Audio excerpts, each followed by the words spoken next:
Captain Frank Miller stood on the bridge of the UES Horizon, his heart beating faster than usual. This was the moment humanity had waited for. First contact with the Galactic Council. After decades of searching the stars, humans were finally meeting aliens face to face. "All systems ready, Captain," said Lieutenant Kate Howard from her station. Her voice was steady, but Frank could see the excitement in her eyes. "Take us in, Lieutenant." "Nice and easy," Frank said. The sleek diplomatic vessel moved smoothly toward the meeting point, just beyond Mars' orbit. The alien ships appeared suddenly.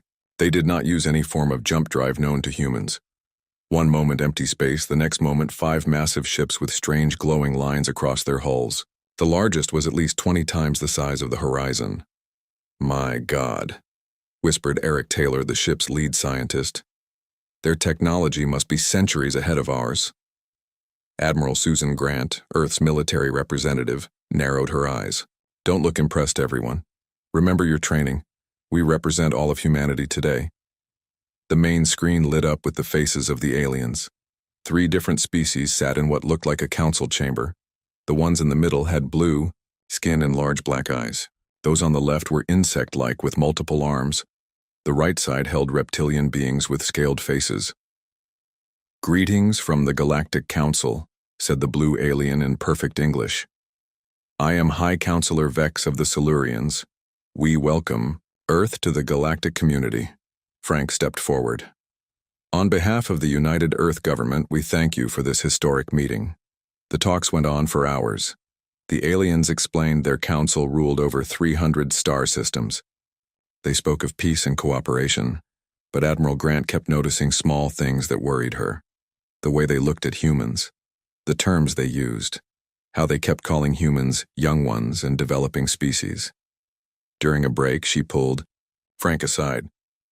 "Captain, something's off here. They're being too nice while offering us nothing." Frank nodded. "I noticed that too. They keep talking about protection but not partnership." Back in the meeting room, High Counselor Vex smiled too widely. "As is customary, Earth will join as a protected territory. In 50 of your years, if your development is acceptable, you may apply for associate status." "Protected territory?" Frank asked. "We came here seeking equal membership." The insect-like alien clicked something in its language before the translator kicked in. "Equal? Humans are barely space-capable. You are evolutionarily immature. This is a generous offer."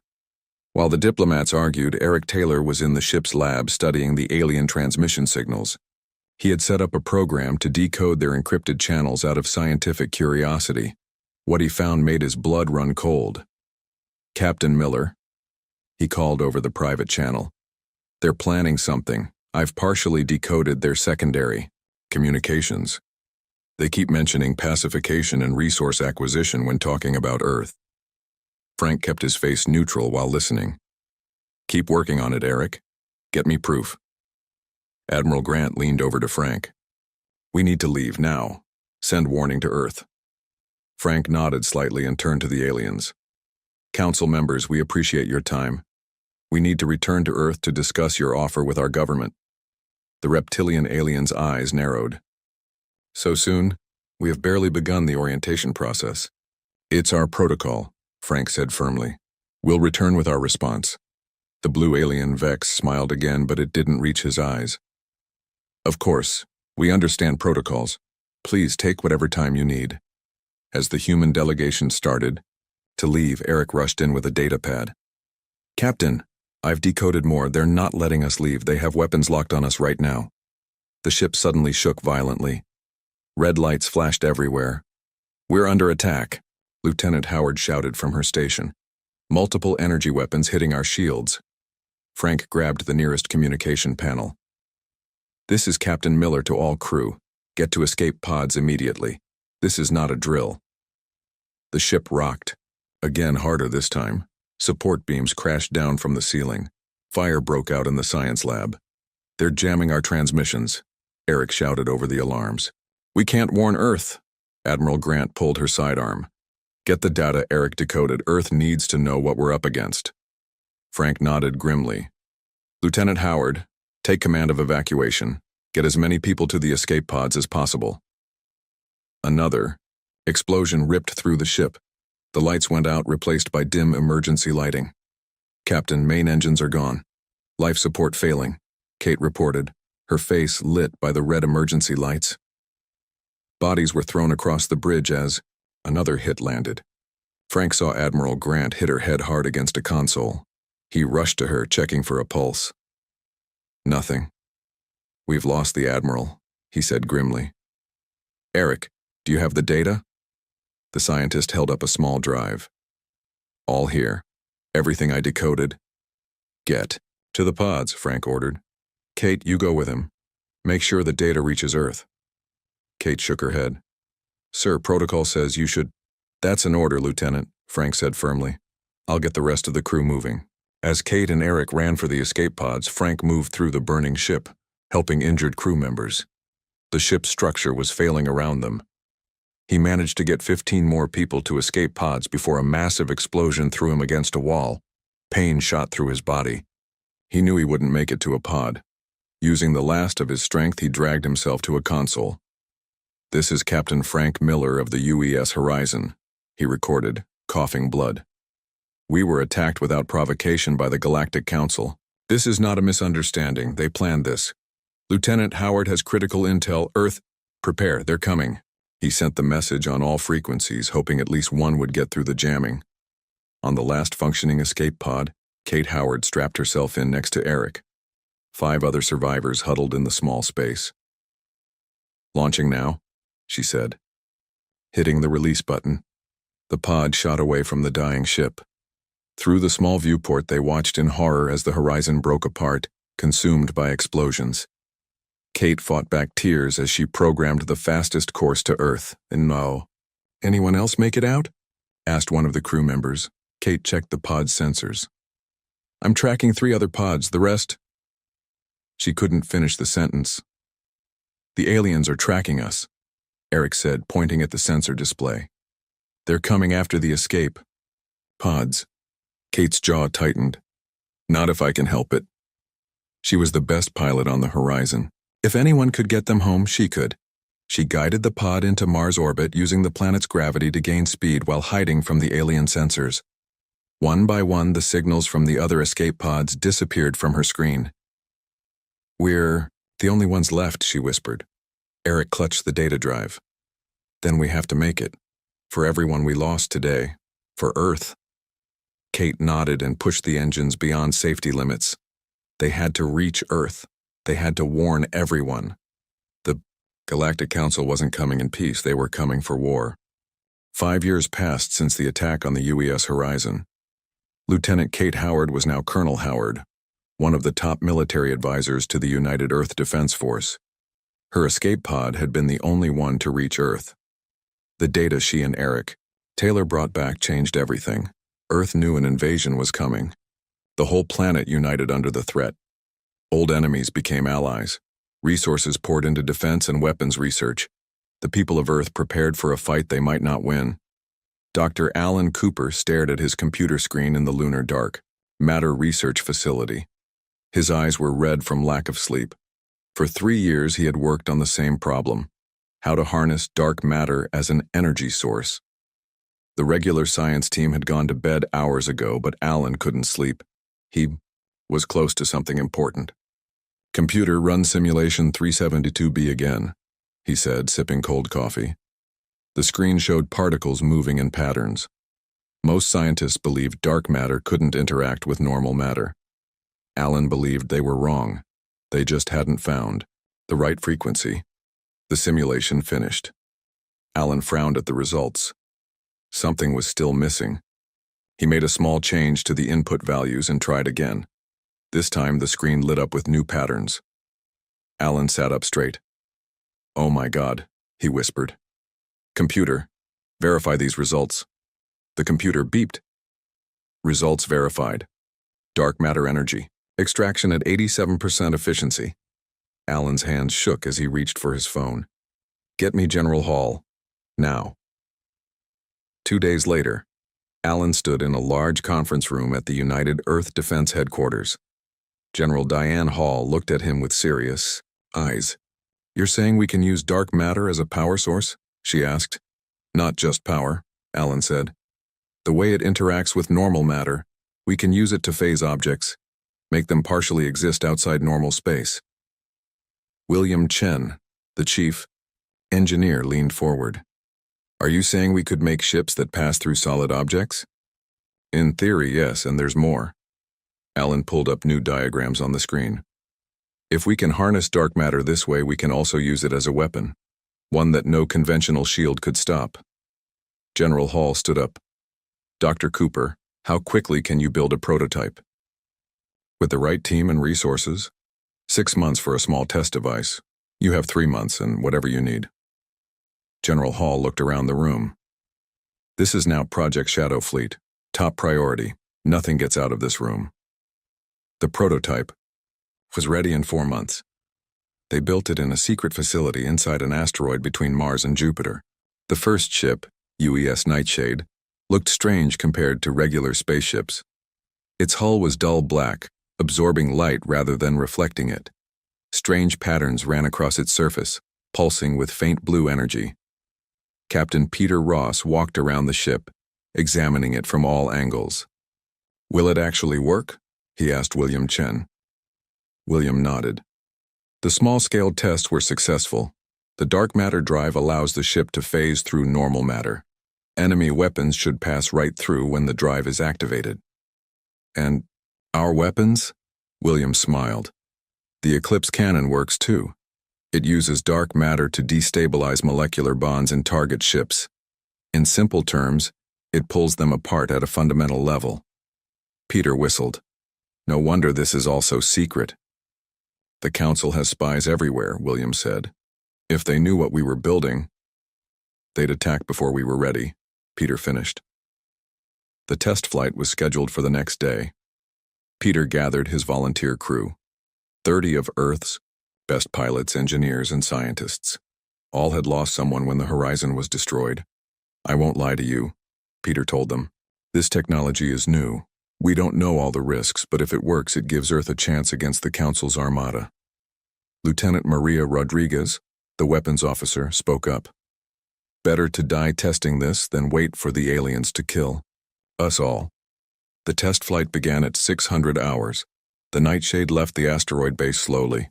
Dark matter drive charging, reported the engineer Jason White. Ready on your mark, Captain. Peter took a deep breath. Engage dark matter drive. The ship shuddered. The lights dimmed for a moment, then came back brighter. A strange humming filled the air. Drive engaged, Jason said. We are now partially phased. Peter looked at the sensor screen. Test 1. Take us through the small asteroid at Mark 247. Maria looked nervous. Sir, that's a solid rock. If the drive fails, we'll be paced, Peter said calmly. Proceed. The Nightshade moved toward the asteroid. The crew held their breath as the ship approached the solid rock. Then, impossibly, they passed through it. The asteroid seemed to ghost through the ship like smoke. Cheers broke out on the bridge. Test 2, Peter said. Weapons. They positioned near an uninhabited asteroid. Maria charged the Eclipse cannon. Target locked, she said. Firing in 3, 2, 1. A beam of dark blue energy shot from the ship. When it hit the asteroid, there was no explosion. Instead, the rock simply came apart, breaking into smaller and smaller pieces until nothing remained but dust. The tests continued for hours. By the end, everyone was tired but excited. The technology worked. They could build a fleet that could fight back against the Council. When they returned to the base, General Hall was waiting. Her face was grim. Our long-range sensors just picked up the Council fleet, she said. They'll reach Earth in 6 months. Peter looked at her.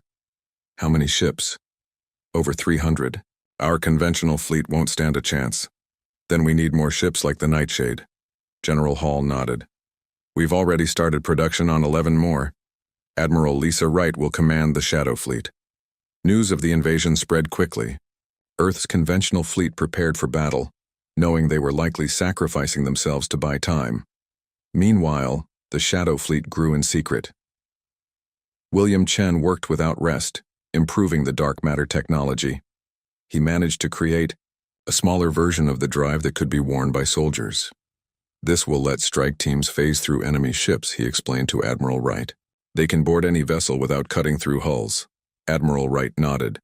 How many can you make? Enough for 3 strike teams. Lieutenant Rodriguez will lead them. 6 months later, Earth received the message everyone feared. Attention, people of Earth. This is Supreme Commander Zax Thriel of the Galactic Council. Your planet is now under our control. Surrender immediately and submit to Council authority, or face extinction. You have 24 hours to comply. Earth's conventional fleet moved to defensive positions.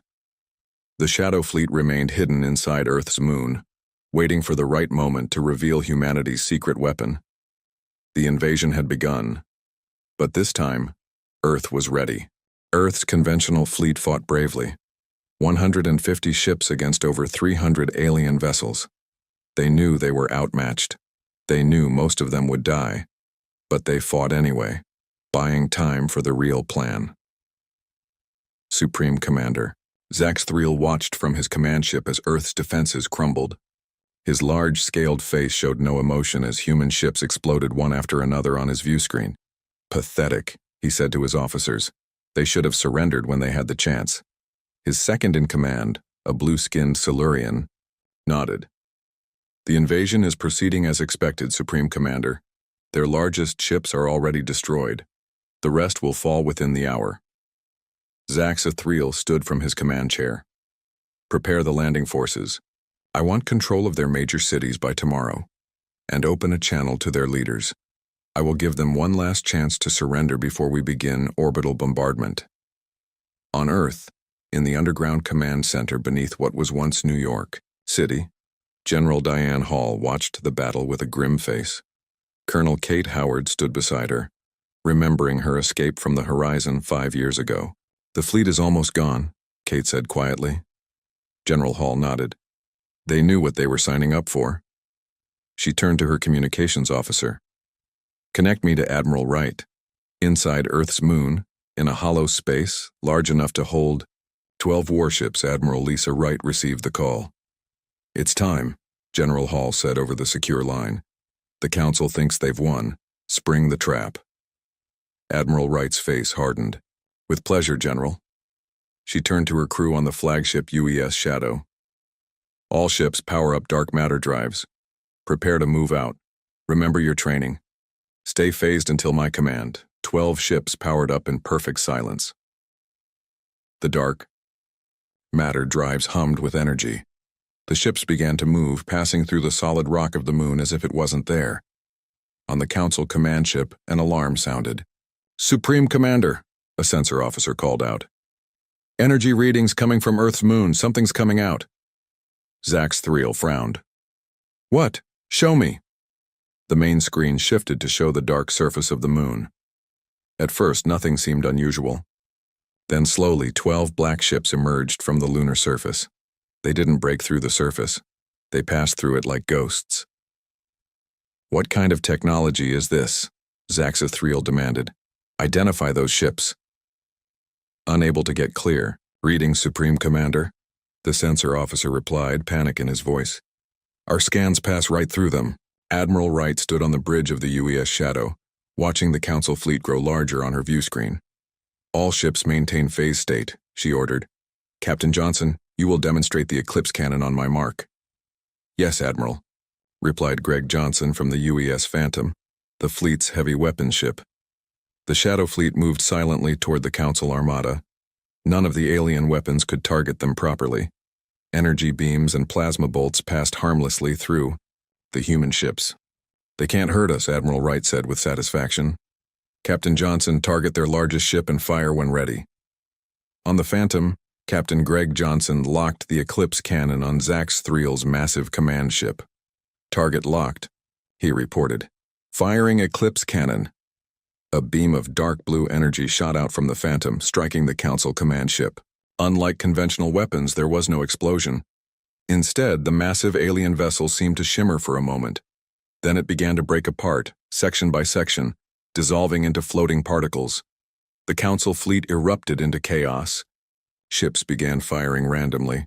trying to hit the phantom-like human vessels. Some turned to flee, only to find their engines suddenly failing.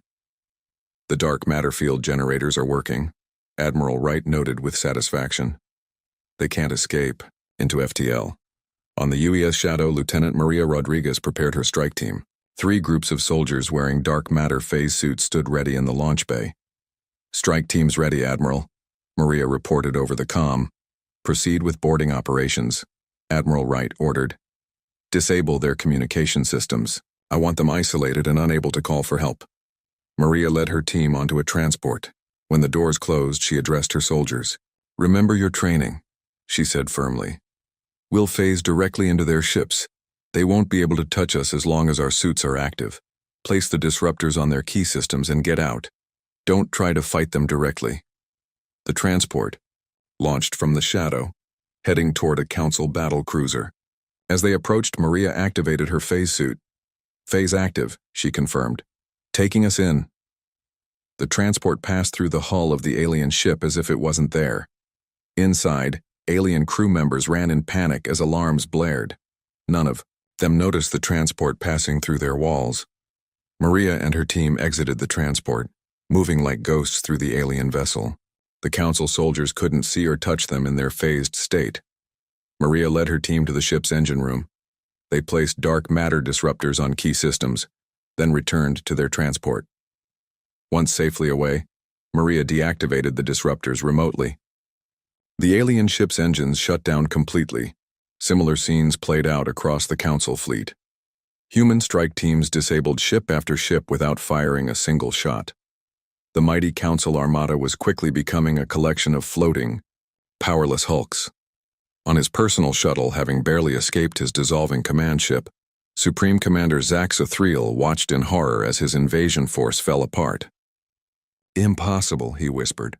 "How can they have this technology? They're primitives." His shuttle shook as it was caught in a tractor beam from the UES Shadow. Admiral Wright's face appeared on his communication screen. "Supreme Commander Axelnar," she said calmly. "This is Admiral Lisa Wright of the United Earth Defense Force. Your invasion has failed. Your fleet is disabled. You are now our prisoner." Axelnar's scales darkened with rage. "You cannot do this. The Council will send more ships. We will reduce your world to ash." Admiral Wright smiled coldly. "I don't think so. You see, we've been studying your communication systems. Right now, we're broadcasting this battle to every world in the Council.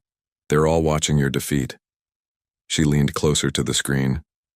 "You came to our world offering us status as a protected territory. Now we offer you the same. Surrender and Earth will be merciful. Continue to fight and we will show you just how effective our dark matter weapons can be." Throughout the Council fleet, alien crews watched their mighty warships fall one by one to weapons they couldn't understand and enemies they couldn't fight. Fear replaced confidence. Panic replaced order. The battle that was supposed to be a simple conquest had become a nightmare. Humanity's dark matter warships had changed everything. The Council's age of easy domination was over, and Earth was just getting started. News of Earth's victory spread across the galaxy faster than anyone expected. The Galactic Council called an emergency meeting. Representatives from all member species gathered in the Great Hall on the Council homeworld of Axelnar. The mood was dark and fearful. High Counselor Vex of the Silurians banged his ceremonial staff on the floor. "This meeting will come to order," he shouted over the chaos of arguing voices. The hall gradually quieted, but the tension remained thick in the air. "We face an unprecedented crisis," Vex continued. "The human fleet has destroyed our invasion force using technology we cannot explain." A Vosk representative stood up, his insect-like form trembling with anger. "The blame falls on the military. Supreme Commander Axelnar assured us humans were primitive. He said victory was certain." "Axelnar has been captured," Vex replied, grimly, "along with most of our command staff." Another counselor, a small blue-skinned Thalaxian, spoke up. "Perhaps we should not have attacked Earth at all. First contact protocols were not properly followed." "Silence," roared the Vosk representative. "Are you defending these humans? They have weapons that dissolve ships. They walk through walls like ghosts. They must be destroyed before they come for us all. As the council meeting descended into accusations and fear, a different scene played out on Earth. Dr. Nicole Murphy, Earth's top xenolinguist, prepared to lead a diplomatic mission to Axelnar. The UES Eclipse, a dark matter diplomatic vessel, would take her there. "Are you sure this is safe?" General Hall asked as they walked toward the ship. Nicole nodded. "We need to press our advantage while they're still in shock. Show them we want peace, not conquest." "Even after what they tried to do to us?" "Especially after that," Nicole said firmly. "We need to be better than them." The Eclipse departed Earth with a small security team. Thanks to its dark matter drive, the journey that would normally take weeks was completed in days. When they arrived at Axelnar, the planet's defensive grid was on high alert. "Axelnar Defense Command to unknown vessel," came a nervous voice over the communication system. "Identify yourself immediately or be fired upon." Captain Steve Bennett, commanding the Eclipse, smiled slightly. "This is Captain Bennett of the United Earth diplomatic vessel Eclipse. We carry Earth's diplomatic delegation to address the Council." There was a long pause. You are not authorized to approach.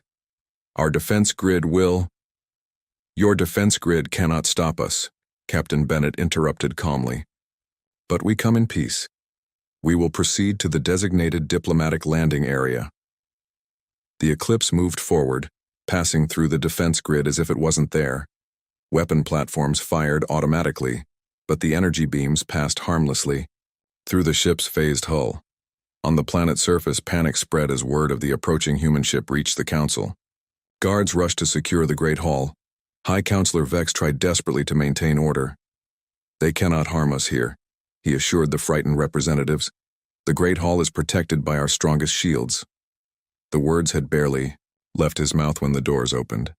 Nicole Murphy walked in with her team, having passed through all security barriers without effort. The Council representatives gasped and backed away. "Greetings," Nicole said calmly. "I am Dr. Nicole Murphy, representing the United Earth government. I come with an offer of peace." "How did you get past our defenses?" Vex demanded, trying to hide his fear. "The same way our fleet defeated yours," Nicole replied. "Technology you chose not to believe we could develop." As the formal talks began, something unexpected happened. Several Council species approached, the human delegation privately. The Thalaxians were the first.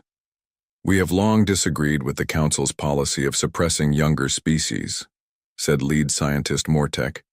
"We would like to discuss a separate alliance with Earth." Similar approaches came from 4 other species, all smaller members who had chafed under Kalurian and Vosk dominance. Meanwhile, Captain Steve Bennett made a disturbing discovery. While exploring the Council archives, which their phase technology made easy to access, he found evidence of a systematic pattern. "They've been doing this for thousands of years," he told Nicole during a private meeting. "Find promising species, attack them early in their space development, force them into protected status. It keeps everyone under control." Nicole frowned. "How many species have they done this to?" "At least 30, Steve said.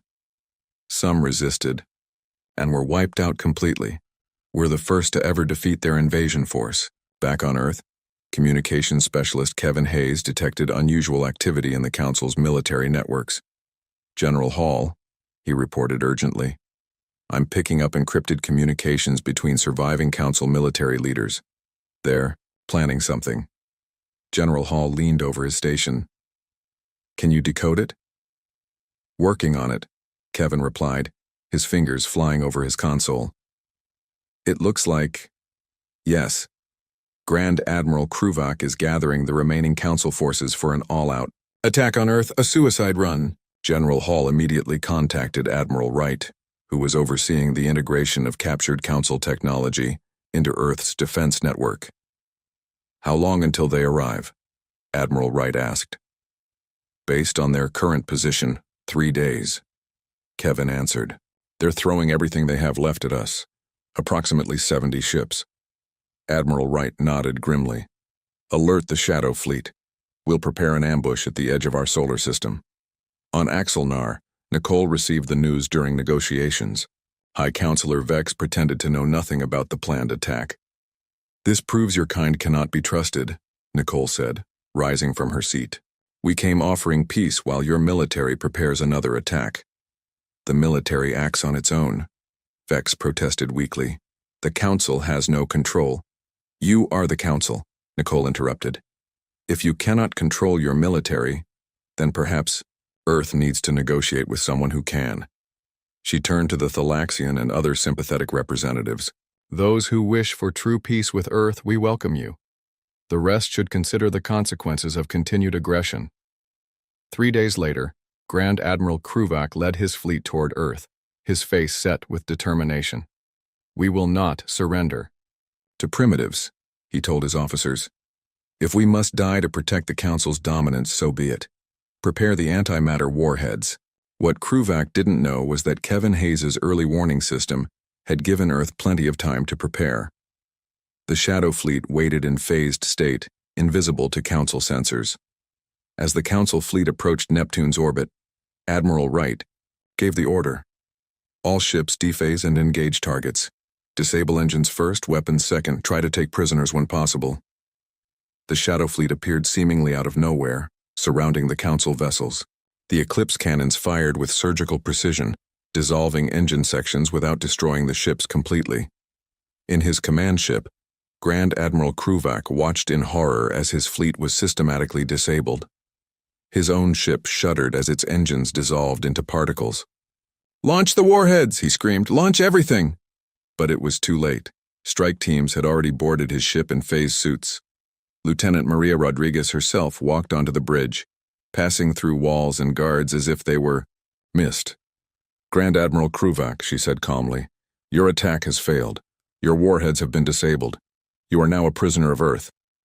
As the last Council ship went dark, a message was broadcast across the galaxy on all frequencies. Admiral Wright's face appeared on countless screens across thousands of worlds. "The Galactic Council's era of conquest and domination is over," she announced. "A new age is beginning, one of true cooperation and respect. Earth extends a hand of friendship to all peaceful species. Those who choose war will find we are more than capable of defending ourselves."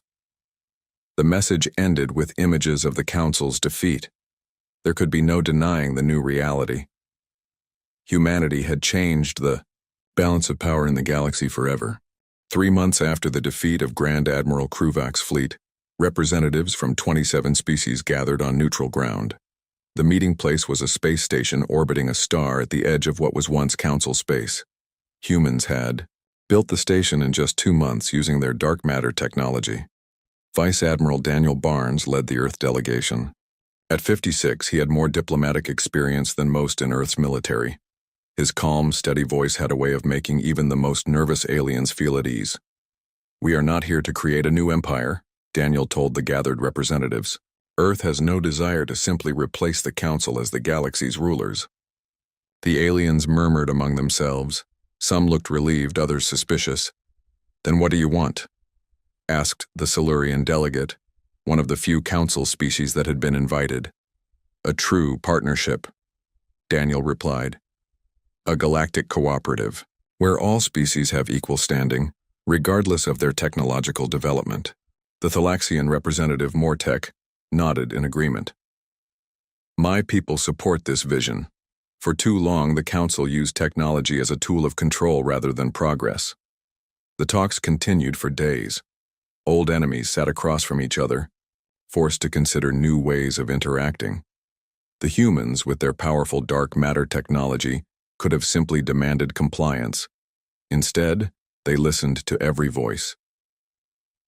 Back on Earth, Dr. Laura Patterson prepared for her own mission. As a xenoanthropologist, she had spent years studying different cultures. Now she would help explain humanity's approach to the wider galaxy. "I'm not sure I understand my role in this," she told General Hall during her briefing. "I'm a scientist, not a diplomat." General Hall smiled. "That's exactly why we need you, Laura. The galaxy doesn't just need to see our weapons. They need to understand our philosophy." "Philosophy?" Laura asked. "Yes. What makes humans different isn't just our dark matter technology. It's how we think about progress itself. The next day, Laura joined the talks at the space station. She brought with her data from Earth's history, showing how cooperation had accelerated human development. The Council's approach was to keep species separate and in competition, Laura explained to the gathered representatives. One advanced species dominating all others. But Earth's history shows a different path. She displayed images of scientific collaborations, international space missions, global research networks. When different groups with different perspectives work together, innovation happens faster. The Council's model actually slowed down progress, for everyone, including themselves. Many of the alien representatives seemed skeptical, but the evidence was hard to ignore. Humans had gone from a pre-space civilization to developing dark matter technology in just over a century. The Council's model had produced no similar breakthroughs in 1,000 years. As the talks progressed, a new structure began to take shape. The Galactic Cooperative would replace the Council, with all member species having equal voting rights. Advanced technology would be shared rather than hoarded, with safeguards to prevent misuse. Not everyone was happy with the new arrangement. Some former Council species refused to join, retreating to their home systems and closing their borders. Others reluctantly agreed, fearing Earth's power but seeing no alternative. The final agreement was signed after 2 weeks of negotiations. 23 species joined the new Galactic Cooperative. Earth, despite its military advantage, accepted the same voting power as everyone else. After the signing ceremony, Daniel Barnes met privately with representatives from the former Council leadership.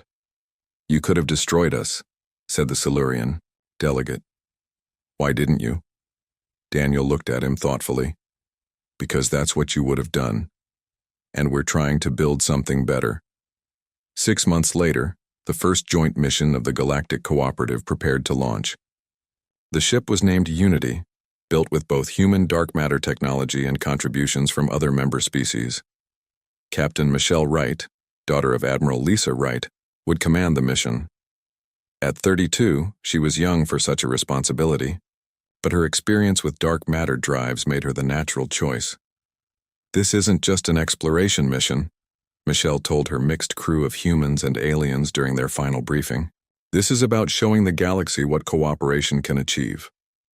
Her first officer, a Thalaxian named Jax, nodded in agreement. The old Council would never have allowed different species to serve together this way. The Unity's mission would take them beyond the borders of known space into regions the Council had never explored.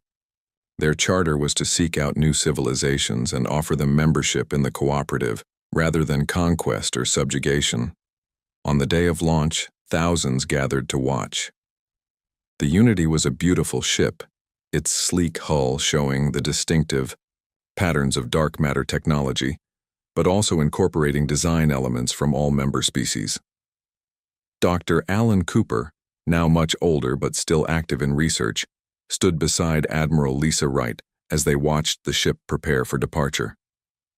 "Did you ever imagine this when you made your discovery?" Lisa asked him. Alan shook his head. "I was just trying to find a way to defend Earth. I never thought about what would come after." "That's the difference between us and the Council," Lisa said. "They only saw technology as a way to control others. We see it as a way to build something new." As the Unity departed, a message was broadcast across the galaxy.